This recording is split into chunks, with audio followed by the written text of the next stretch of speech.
Hello, and welcome back to another day of 30 Days of Ableton Effects. Today is day 16, and we'll be looking at the Spectrum audio effect. It's a very useful effect for real-time analysis of incoming audio signals. If you're enjoying the series, please remember to subscribe so you can catch the rest of the videos. Let's go ahead and dive right in. The Spectrum audio plugin will perform an analysis of incoming audio signal. You can click this little up arrow to make it larger. And we can see here the signal that two operator voices are making.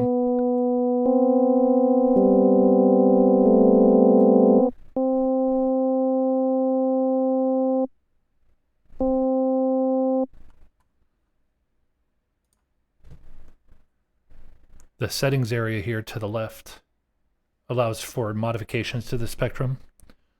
Block sets the number of samples. Higher values here result in more resolution of the spectrum analysis. We set it to 16,000. Make this larger. You can see here there's a lot of resolution and higher quality of these higher end frequencies, while if we go to something like 2048, you can see there's very little detail. By default, it displays at 8K.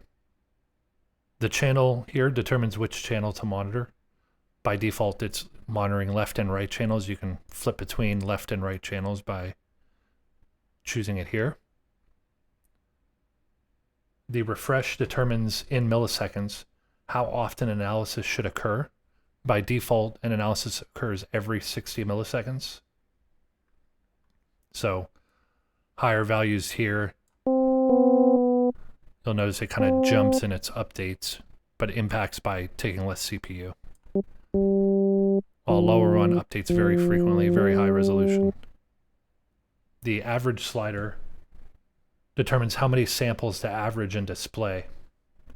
So you can see here, if we turn this all the way down and turn average up, you'll notice there's even higher detail right here.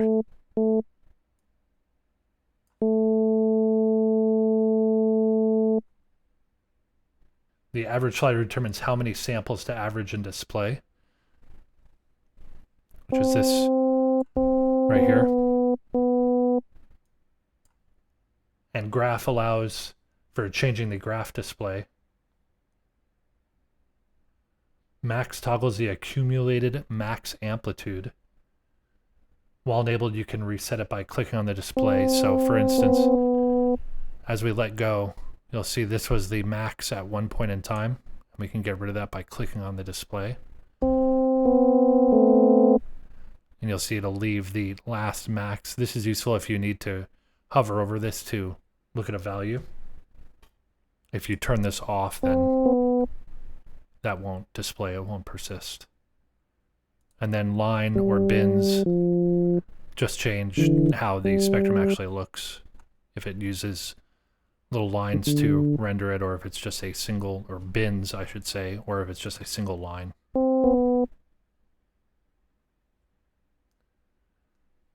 The scale can switch linear, logarithmic, and semitone, which are these three options here. The log and semitone only differs in how the values are displayed. So for instance, if I wanted to know what key this particular sound was in, I can hover over this, and in the bottom left here, you'll notice that it will tell me what value that is. That's a middle C. And here's an octave up. While switching it to logarithmic, displays the same, but logarithmically. So it spreads the frequency across here. While looking at semitones, breaks it up by tones. And logarithmic shows the frequency. You can see here. So you can see here, it still shows middle C and here's an octave up, but it shows in frequency rather than semitones. So semitones is useful if you're wanting to analyze the sound to determine what pitch it is and what tone it's at. Linear view is good for a detailed view of smaller, higher frequencies. So you have a lot more visibility into the higher frequencies here for linear. As I stated before, the visualization can be used to find a key of a particular tone. You can see here on the bottom left, it shows you what frequency, what decibel is the x-axis. The y-axis is frequency and key. The scale can automatically adjust for the sound. If you're setting a range, you will only see that range. So this is useful if you want to view higher end frequencies. This is useful if you want to visualize higher decibel values without the graph moving. If you do auto, then it will automatically take up the whole space. I use range sometimes when I know that I'm just looking for a particular frequency, so I'll turn this up, and it's going to be right in the middle of the volume, the same. So sometimes this is useful to find the key. And that's about it for Spectrum. There's not much to it, but it's incredibly useful. If you can't find the key of a particular sound or sample, if it's not tonal, you can always use a Spectrum audio effect here to find the tone. That's about it. If you'd like to stay up to date with the future videos in the series, please subscribe. And tomorrow we'll cover the tuner audio effect.